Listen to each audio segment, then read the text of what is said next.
ಇಂದಿರಾರಮಣನ ಮೇಲೆ ಇಂದ್ರಾದಿ ದೇವತೆಗಳು ಮಂದಾರ ಧೂವಿನ ಮಳೆಯ ಕರೆದರು. ಕೃಷ್ಣನ ಚರಿತ್ರೆಯನ್ನು ಕೇಳಿದನೆ ಕಂಸನು, ಮೃತ್ಯುವಾಗಿ ಬೆಳೆದ ಸಂದೇಹವಿಲ್ಲವೋ. ರಂಗನ ಚರಿತ್ರೆಯನ್ನು ಕೇಳಿದನೆ ಕಂಸನು, ಕೊಂದು ನಿದ್ರೆಗೈವುದು ಎಂದಿಗೆಂದನು. ಕೇಶಿ ಎಂಬ ದೈತ್ಯನು ವಾಸುದೇವನ ಮುಂದೆ ಜಾತಿಯಶ್ವರೂಪ ಧರಿಸಿ ಬಂದು ನಿಂತನು. ತುರಗನ ಬಾಯೊಳಗೆ ಹರಿಯು ಕೈಯ ನಿಕ್ಕುತ್ತಿರಲು ಬೆರಗು ಪಟ್ಟುಕೊಂಡು ಗಂಡನಿಂದ ಸೀಳಿತು. ಕೇಶಿ ನಾಶವಾಗುತ್ತಿರಲು ಸುರರೆಲ್ಲ ನೆರೆದು ಭೂಸುರರು ಎಲ್ಲ ಶ್ರೀಹರಿಯ ಸ್ತುತಿಸುತ್ತಿದ್ದರು. ಪೂತನಿ ಶಕಟ ತೃಣಾವರ್ತ ಕೇಶಿಧೇನು ಬಕನ ಕೊಂದ ಆ ಚರಿತ್ರೆ ಪಾಡಿದರೆ ಅಮರ ವಂದ್ಯನ. ಇಂದಿರಾರಮಣನ ಮೇಲೆ ಇಂದ್ರಾದಿ ದೇವತೆಗಳು ಮಂದಾರ ಧೂವಿನ ಮಳೆಯ ಕರೆದರು.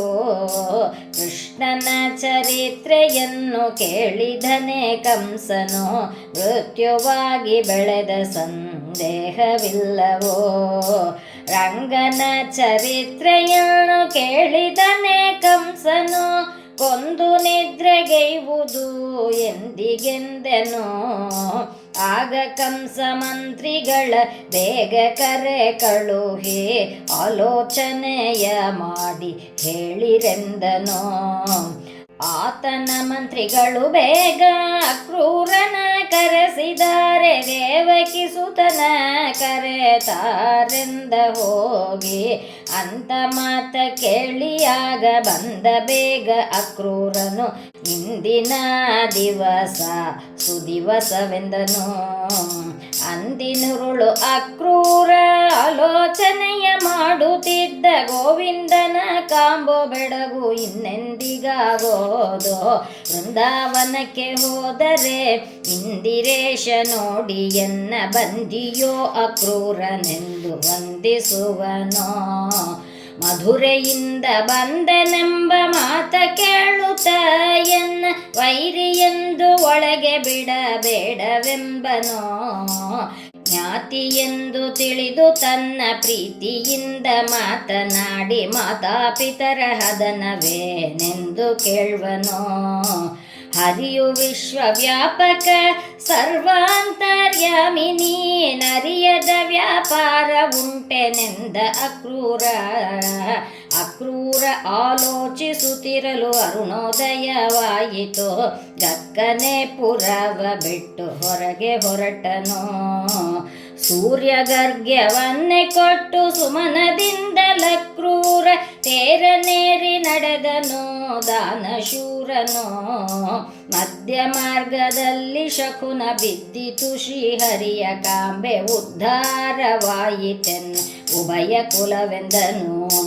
ಪಾದರಿ ಕುಜರಿ ಸೇವಂತಿಗೆ ಸಂಪಿಗೆ ದುಂಡು ಮಲ್ಲಿಗೆ ಖ್ಯಾತಿಕೆಗಳವನವ ಕಂಡನು. ಪಂಕಜಮುಖಿಯರು ಪೋದ ಕುಂಕುಮದ ಧೂಳಿಯಿಂದ ಅಂಕಿತದ ಪಾದವ ಕಂಡನ ಕ್ರೂರ. ಪಾದವ ಕಂಡನ ಕ್ರೂರ ಪಾವನವಾದೆನೆಂದು ಭೂಮಿಯ ಮೇಲೆ ಬಿದ್ದು ಹೊರಳುತ್ತಿದ್ದನು. ವೃಂದಾವನದ ಸಮೀಪಕ್ಕೆ ಬಂದನಾಗ ಅಕ್ರೂರ, ಗೋವಿಂದ ಗೋಗಳ ಕರಿವ ಚಂದ ಕಂಡನ ಕ್ರೂರ. ರಾಮಕೃಷ್ಣರೆಂಬರು ಕಾಮಧೇನುವ ಕಟ್ಟಿ ಗೋವುಗಳಿಗೆ ಗ್ರಾಸವ ಕೊಡುತ್ತಲಿದ್ದರು. ವಾಲೆ ಮುಗುತಿ ಕೊಪ್ಪು ಸೀರೆ ಕುಪ್ಪಸ ಹೊಳೆವ ಭಾಮೆನಂದನ ಗೋಪಿ ಬಂದು ಕಂಡಳು. ಕಂಡನಾಗ ಅಕ್ರೂರ ನಂದ ಗೋಪಿ ಚರಣ ಕೆರಗಿ ಕ್ಷೇಮ ವಾರ್ತೆಗಳನ್ನೆಲ್ಲ ಕೇಳುತ್ತಿದ್ದಳು. ದೇವಕಿ ದೇವಿ ವಸುದೇವ ಉಗ್ರಸೇನರಾಯ ರಾಯ ಕಂಸ ಹದನವೆಂದು ಕೇಳುತ್ತಿದ್ದಳು. ಅದನವೇ ಪಟ್ಟಣವೆಂದು ದೃಢಭಕ್ತನು ಹೇಳುತ್ತಿರಲು ರವಿಯ ಅಸ್ತಮಯದಿ ಕೃಷ್ಣ ಕರೆಯುತ್ತಿದ್ದನು. ಕಾಳಿಂದಿಯ ತೀರಕ್ಕೆ ಸಂಧ್ಯಾ ವಂದನಕ್ಕೆಂದು ರಾಮಕೃಷ್ಣ ಅಕ್ರೂರರು ಬರುತ್ತಲಿದ್ದರು. ಕಾಳಿಂದಿಯ ತೀರದಲ್ಲಿ ನಿತ್ಯ ಕರ್ಮವನ್ನು ಮುಗಿಸಿ ಮೂವರು ಅರಮನೆಗೆ ಬರುತ್ತಲಿದ್ದರು. ಠಾಣಾದೇವಿಗೆಯ ನೆಟ್ಟು ತಾಲಿ ಹರಿವಾಣ ಬೆಳಗಿ ಮಾಣಿಕದ ಬಟ್ಟಲ ತಂದು ನಡುವೆ ಇಟ್ಟಳು. ಪಾತ್ರಾಭಿಕಾರ ಮಾಡಿ ಪಾಯಸವ ಬಡಿಸಿದರು. ಉಪ್ಪು ಉಪ್ಪಿನಕಾಯಿ ಚಟ್ಟಣಿಗಳ ಉಪ್ಪಿನಕಾಯಿ ಹಪ್ಪಳ ಸಂಡಿಗೆ ಮತ್ತೆ ರೋಹಿಣಿಯು ತಂದು ಮುಂದೆ ಬಡಿಸುತ್ತಿದ್ದಳು. ಬಟ್ಟ ಮುತ್ತು ಪೋಲುವ ಕಟುವಿ ಪಾಯಸ ಮತ್ತೆ ನಂದನ ಗೋಪಿ ತಂದು ಬಡಿಸುತ್ತಿದ್ದಳು. ಸೂರ್ಯಮಂಡಲ ಪೋಲುವ ಹೋಳಿಗೆಗುಳ್ಳೋರಿಗೆ ನಾರಿನಂದ ಗೋಪಿ ತಂದು ಬಡಿಸುತ್ತಿದ್ದಳು. ಚಂದ್ರಮಂಡಲ ಪೋಲುವ ಮಂಡಿಗೆ ದೋಸೆಗಳನ್ನು ರಂಬೆ ನಂದನ ಗೋಪಿ ತಂದು ಬಡಿಸುತ್ತಿದ್ದಳು. ಎಡಮಾಡಿ ಯಶೋಧಾದೇವಿ ಷಡ್ರಸಾನ್ನವನ್ನು ಬಡಿಸಿ ಶೋಧಿಸಿ ಎರೆದಳೆ ತಿಳಿ ತುಪ್ಪವ. ಅರಸುಗಳ ಮನೆಯ ಪ್ರಧಾನಿಗಳು ಬಂದಿರಿ, ಒಳ್ಳೆ ಊಟಗಳನ್ನು ಅರಿಯವೆಂದರು. ಹಳ್ಳಿಯ ಒಳಗೆ ನಾವು ಗೊಲ್ಲರ ಮಕ್ಕಳು, ಕಾಲದ ಊಟಗಳ ಅರಿಯವೆಂದರು. ಕಾಮಧೇನುವ ಸ್ಮರಿಸಲು ಏನು ಕಡಂಯಾದೀತು, ಸ್ವಾಮಿ ನಿನ್ನ ಮಹಿಮೆ ಆಶ್ಚರ್ಯವೆಂದನು. ಕ್ಷೀರಾನ್ನವನ್ನು ಉಂಡು ಆರೋಗಣೆಯ ಮಾಡೆ ಬೇಗ ಕೈಯ ತೊಳೆದು ವರ ತಾಂಬೂಲವಿತ್ತರು. ಪರ್ಯಂಕದ ಮೇಲೆ ಪವಡಿಸಿದ ಅಕ್ರೂರನ್ನ ಪಾದವನೊತ್ತಿದರೆ ಪರಮ ಪುರುಷರು. ಮಣಿಮಂಚದ ಮೇಲೆ ವಿಳ್ಯಗಳ ಮಡಸಿಕೊಟ್ಟು ಕ್ಷೇಮ ವಾರ್ತೆಗಳನ್ನೆಲ್ಲ ಕೇಳುತ್ತಿದ್ದರು. ದೇವಕಿ ದೇವಿ ವಸುದೇವ ಉಗ್ರಸೇನರಾಯ ಮಾವ ಕಂಸ ಹದನವೇ ಎಂದು ಕೇಳುತ್ತಿದ್ದರು. ಹದನವೇ ಪಟ್ಟಣವೆಂದು ದೃಢಭಕ್ತನು ಹೇಳಲು ಪರಮ ಸಂತೋಷದಿಂದ ಕೇಳುತ್ತಿದ್ದರು. ಬಂದ ಕಾರ್ಯವೇನ ಕ್ರೂರ ಎಂದು ಕೃಷ್ಣ ಕೇಳಲು ಎಂತು ಹೇಳಲೆಂದು ಸಂಕೋಚ ಪಟ್ಟನು. ಸಂಕೋಚವು ಬೇಡವೈ ಎನ್ನ ಕೂಡೆ ಇರಲು ನೀ ವಂಚನೆ ಇಲ್ಲದೆ ಹೇಳು ಎಂದನು. ಬಿಲ್ಲ ಹಬ್ಬಕ್ಕೆ ನಿನ್ನಲ್ಲಿಗೆ ಕರೆಯ ಕಳುಹಿ ಬಲ್ಲಿದ ಕಂಸ ಕೊಲಿಸಬೇಕು ಎಂದಿರುವನು. ಹಬ್ಬದ ನೇವದಿ ನಿಮ್ಮಿಬ್ಬರ ಕರೆ ತರಿಸಿ ಕೊಬ್ಬಿದ ಕಂಸ ಕೊಲಿಸಬೇಕು ಎಂದಿರುವನು. ರಾಷ್ಟ್ರಕ್ಕೆ ಅರ್ಹ ನಮ್ಮ ಮಾತುಳಯ್ಯನ ಮಾತುಗಾತಿ ಮಾಡಿ ಇರಲಾಗದು ಬರುವೆವೆಂದರು. ಸೋದರ ಮಾವನ ಮಾತು ಮೀರಲಾಗದು ಎಂದು ನಾಳೆ ಉದಯಕ್ಕೆ ರಥವ ತರಿಸು ಎಂದನು. ನಂದಗೋಪನ ಕರೆದು ತುಂಬಿಸು ಪಾಲ್ಮೊಸರ ಮುಂಜಾನೆ ಎದ್ದು ಮಧುರೆಗೆ ಹೋಗಬೇಕೆಂದ.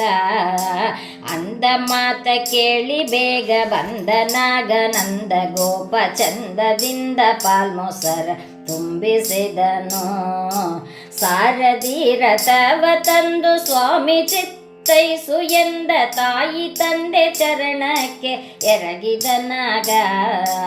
ಒಡವಂಟ ಮಕ್ಕಳ ಬಿಗಿದಪ್ಪಿ ತಕ್ಕೈಸಿ ಕಡೆಗಣ್ಣ ಜಲಗಳ ಸುರಿಸುತ್ತಿದ್ದರು. ಚಿಕ್ಕವಾರು ರಾಮಕೃಷ್ಣರು ಪಟ್ಟಣದ ಗುರ್ತರಿಯರು ಮೆಟ್ಯಾವು ಆನೆ ಕುದುರೆ ಎಂದಳೆ ಶೋಧೆ. ರಾಮಕೃಷ್ಣರಿಗೆ ನೀವು ಯಾವಾಗಲಾದರೂ ವಿಚಾರವನ್ನೇ ಎಣಿಸಬೇಡಿ ಎಂದನ ಕ್ರೂರ. ಅಕ್ರೂರ ನೀ ನೆಮಗೆ ಆತ್ಮಬಂಧುವಾದರೆ ಗಕ್ಕನೆ ಕಳುಹಿಸುವುದು ಮಕ್ಕಳಾಣೆಯೋ. ಮಾವ ಕಂಸ ಹಬ್ಬವನ್ನು ಮಾಡಿಸಿದ ಮರುದಿನಕ್ಕೆ ನಾಣೆ ಕಳುಹಿಸೇನು ವಿಚಾರಬೇಡೆಂದನ ಕ್ರೂರ. ಕಷ್ಟದಿಂದ ರಾಮಕೃಷ್ಣರ ಬಿಟ್ಟು ರೋಹಿಣಿ ಯಶೋದೆಯರು ಕಟ್ಟೆಗಂಧರದ ಬಾಗಿಲಿಗೆ ಬಂದರು. ರಂಗನಿಲ್ಲದರ ಮನೆ ಅಂಧಕಾರವಾಯಿತು, ವೃಂದಾವನವು ನಮಗೆ ಒಂದು ವೃಂದ್ಯವಾಯಿತು. ಗೋವಿಂದನಿಲ್ಲದರ ಮನೆ ಅಂಧಕಾರವಾಯಿತು, ಗೋಕುಲವೇ ನಮಗೆ ಒಂದು ಗೋಡೆಯಾಯಿತು. ಬೆಳಗಾಗುವ ಜಾವದಲ್ಲೇ ಗೆಳತಿಯರು ಮೊಸರುಗಳ ಕಡಿಯುತ್ತ ಪಾಡಿದರೆ ಕಮಲನಾಭನ. ಕಮಲಮುಖಿಯರ ಧ್ವನಿಯು ಸುರಲೋಕಕ್ಕೆ ಮುಟ್ಟಿತು, ಕಡಗ ಕಂಕಣದ ರಭಸ ಜಗಕ್ಕೆ ತುಂಬಿತು. ದೀಪಗಳ ಹಚ್ಚಿಕೊಂಡು ಶ್ರೀಪತಿಯ ಪಾಡುತ್ತ ಗೋಪಸ್ತ್ರೀಯರು ಮೊಸರು ಕಡೆಯುತ್ತಿದ್ದರು. ಮೊಸರು ಕಡದು ನಾರಿಯರು ನೀರಿಗೆ ಹೊರಗೆ ಹೋಗುತ್ತಿರಲು ಊರ ಮುಂದೆ ಕೃಷ್ಣನ ತೇರು ಕಂಡರು. ಪುಲ್ಲನಾಭನ ರಥವು ಇಲ್ಲಿಗ್ಯಾಕೆ ಬಂದಿತಮ್ಮ, ಎಲ್ಲಿಯೋ ಪಯಣವೆಂದು ತಲ್ಲಣಿಸಿದರು. ಎಲ್ಲಿಯ ಪಯಣವಮ್ಮ, ಎತ್ತಣ ಹಬ್ಬವಮ್ಮ, ಮೃತ್ಯುವಾಗಿ ಅಕ್ರೂರ ಕರೆಯ ಬಂದನೋ. ಅಕ್ರೂರನೆಂಬ ಪಾಪಿ ಯಾವ ಕಡೆಯಲ್ಲಿರುವನೋ, ಗೋಪಿಯರೆಲ್ಲ ಹೋಗಿ ಅತ್ತು ಬರೋಣ. ಬಾಲಕಿಯರೆಲ್ಲರೂ ತೇರ ಸುತ್ತ ಮುತ್ತಿಕೊಂಡು ಯಾವಲ್ಲಿ ಹೋದ ರಂಗ ಎನ್ನುತ್ತಲಿದ್ದರು. ಪಟ್ಟಣಕ್ಕೆ ಹೋಗಿ ನೆಂಟರಿಷ್ಟರನ್ನೇ ಕಂಡು ಅಕ್ಕನೇ ಬರುವೆನೆಂದು ಹೇಳುತ್ತಿದ್ದನು. ಪಟ್ಟಣದ ನಾರಿಯರ ಪ್ರೌಢತನವ ಕಂಡರೆ ಬಿಟ್ಟು ಬರಲು ಮನಸ್ಸು ಉಂಟೆ ಎನ್ನುತ್ತಲಿದ್ದರು. ಬಾಲಾಭ್ಯ ತಾರಾಭ್ಯ ಕೂಡಿಯಾಡಿದ ಸ್ನೇಹದಿಂದ ಬಾಹ್ಯನು ನಾನು ನಿಮಗೆ ತಪ್ಪೆನೆಂದನು. ಇಂದು ಮುಖಿಯರೆಲ್ಲ ಕೂಡಿ ಅಂದಣವ ಸುತ್ತಿಕೊಂಡು ಕೊಂಡು ಹೋಗು ಕೃಷ್ಣ ನಮ್ಮನೆನುತ್ತಲಿದ್ದರು. ಅವರ ಕಳುಹ ತನಗ ತನಗೆ ಪಯಣ ಮುಂದಾಗದೆಂದು ಗಕ್ಕನೆ ರಥವ ಬಿಟ್ಟು ಕೆಳಗೆ ಇಳಿದನು. ಬಹಳ ಒಡಂಬಡಿಗೆ ಹೇಳಿ ಬಾಹ್ಯ ತಾಂಬೂಲ ಕೊಟ್ಟು ನಾಳೆ ಬರುವೆನೆಂದು ಕೆಲರ ಹೇಳಿ ಕಳುಹಿದ. ನಂದಗೋಪನ ಆಣೆ ನಾನಿಂತರೆ ನಿಮ್ಮಾಣೆ ಹಾಗೆಂದು ಒಡಂಬಡಿಸಿ ಮುಂದೆ ನಡೆದನು. ಕಾಳಿಂದಿಯ ತೀರದಲ್ಲಿ ಸಂಧ್ಯಾ ವಂದನೆಗೆಂದು ಅಂದು ರಾಮಕೃಷ್ಣನ ಕ್ರೂರ ಬರುತ್ತಲಿದ್ದರು. ಅಕ್ರೂರ ನೀರೊಳಗೆ ಮುಳುಗಿ ಅರ್ಘ್ಯಾರ್ಪಣವ ಮಾಡುತ್ತಿರಲು ಕೃಷ್ಣ ರಾಮರ ಕಂಡ ಆಶ್ಚರ್ಯ ಪಟ್ಟನು. ರಥದ ಮೇಲೆ ರಾಮಕೃಷ್ಣರು ರಾಯರಾಗಿರುತ್ತಿರಲು ಮತಿಭ್ರಾಂತನಾದೆನೆಂದು ಮರಳಿ ಮುಳುಗಿದ. ಅಂದು ನೀರೊಳಗೆ ಮುಳುಗೆ ಒಂದು ಶೇಷನ ಕಂಡು ಇಂದು ಮುಳುಗೆ ಇಂದಿರಾ ಪತಿಯ ಕಂಡನು. ಇಂದಿರಾ ಪತಿಯ ಸುತ್ತ ವೃಂದಾರಕರು ನೆರೆದು ವಂದಿಸೆ ಓಲಗವ ಕೊಡುವ ಚಂದವ ಕಂಡನು. ಹಾರ ಮುಕುಟ ಪೀತಾಂಬರ ಧರ ನೀಲವರ್ಣನ ಕೂಡೆ ಬಲರಾಮನಿರುತ್ತಿರಲು ಕಂಡನು. ಕಂಡನಾಗ ಅಕ್ರೂರ ಕೈಯ ಮುಗಿದು ಸ್ತುತಿಯ ಮಾಡಿ ಇಂದು ಎನ್ನ ಜನ್ಮ ಸಾಫಲ್ಯವಾಯಿತೆಂದನು. ಕಾಳಿಂದಿಯ ತೀರದಲ್ಲಿ ನಿತ್ಯ ಕರ್ಮವನ್ನು ಮುಗಿಸಿ ಆನಂದದಿಂದ ರಥವ ನೇರಿ ಬಂದನ ಕ್ರೂರ. ಏನು ಕಂಡಿ ಅಕ್ರೂರ ಎಂದಿನಂತಿಲ್ಲ ಮುಖವು ಆನಂದದಿಂದ ಭರಿತನಾಗಿ ಹುದೇನೆಂದನು. ಸ್ಥಳದಲ್ಯಾಗಲಿ ಜಲದಲ್ಯಾಗಲಿ ಗಿರಿಗಹ್ವರದಲ್ಯಾಗಲಿ ಗಿರಿಯಯ್ಯ ಏನು ಕಂಡಿ ಎಂದ ಕೃಷ್ಣನು. ಆಕಾಶದಲ್ಯಾಗಲಿ ಅಂತರಿಕ್ಷದಲ್ಯಾಗಲಿ ಆಶ್ಚರ್ಯವೇನು ಕಂಡಿಯೇ ಚಿಕ್ಕಪ್ಪನೆಂದನೋ. ಸ್ಥಳದಲ್ಲಿ ನೋಡಿದರು ನೀನೆ, ಜಲದಲ್ಲಿ ನೋಡಿದರು ನೀನೆ, ಅಣುರೇಣು ತೃಣಕಾಷ್ಟ ಪರಿಪೂರ್ಣ ನೀನೆ. ಆಕಾಶದಲ್ಲಿ ನೀನೆ, ಅಂತರಿಕ್ಷದಲ್ಲಿ ನೀನೆ, ಸ್ವಾಮಿ ನಿನ್ನ ಮಹಿಮೆ ಆಶ್ಚರ್ಯವೆಂದನೋ. ಆದಿವೇದಗಳಿಂದ ಅಜಭವರು ನಿನ್ನ ಮಹಿಮೆ ಎಂತೂ ಪೊಗಳಲರಿಯರಂತೆ ಪರಬ್ರಹ್ಮನೇ.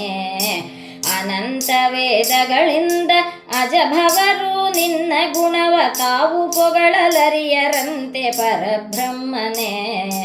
ಬರಲೇ ಇಲ್ಲವೆಂದು ಮಾವ ಬಹಳ ವಿಚಾರ ಮಾಡುವ, ತಡೆಯಬೇಡ ನಡೆ ಹೊತ್ತು ಹೋಯಿತೆಂದನು. ರವಿಕಾಂತಿ ಮನ್ನಿಸಲು ಪುರದ ಬಾಗಿಲನು ಹಾಕಿ ಅಂದು ರಾಮಕೃಷ್ಣರು ತಾವು ಬರುತ್ತಲಿದ್ದರು. ಊರ ಮುಂದೆ ಕಂಸನ ಬೇರಿಯೇರುತ್ತಿರಲು ಕಂಡು ಚೂರ್ಣವ ಮಾಡಿದರು ತವಕದಿಂದಲೇ. ರಾಯನ್ ಹೊದಿವ ಹೊದಿಕೆಯನ್ನು ರಾಜಕನಾನೆಯ ಮೇಲೆ ರಾಯಗೆಂದು ದಾರಿಯೊಳಗೆ ಒಯ್ಯುತ್ತಿದ್ದನು. ಮಡಿವಾಳ ನಮಗೆ ಒಂದು ಮಡಿಯ ಕೊಡಲು ಬೇಕೆನ್ನುತ್ತ ಅಂದು ರಾಮಕೃಷ್ಣರವನ ಕೇಳುತ್ತಿದ್ದರು. ರಾಯನ್ ಹೊದಿವ ಹೊದಿಕೆಯನ್ನು ಕೇಳಲು ನೀನ್ಯಾರೆಲ್ಲೋ ಬಾಯ ಕೊಬ್ಬಿನಿಂದ ರಜಕ ಬೈಯುತ್ತಿದ್ದನು.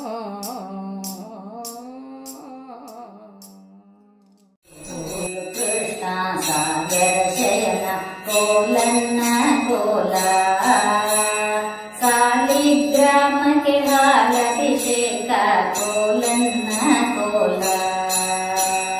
ಕೋಲು ಕೃಷ್ಣ ಸಾಗರ ಶಯನ ಕೋಲನ್ನ ಕೋಲ, ಸಾಲಿ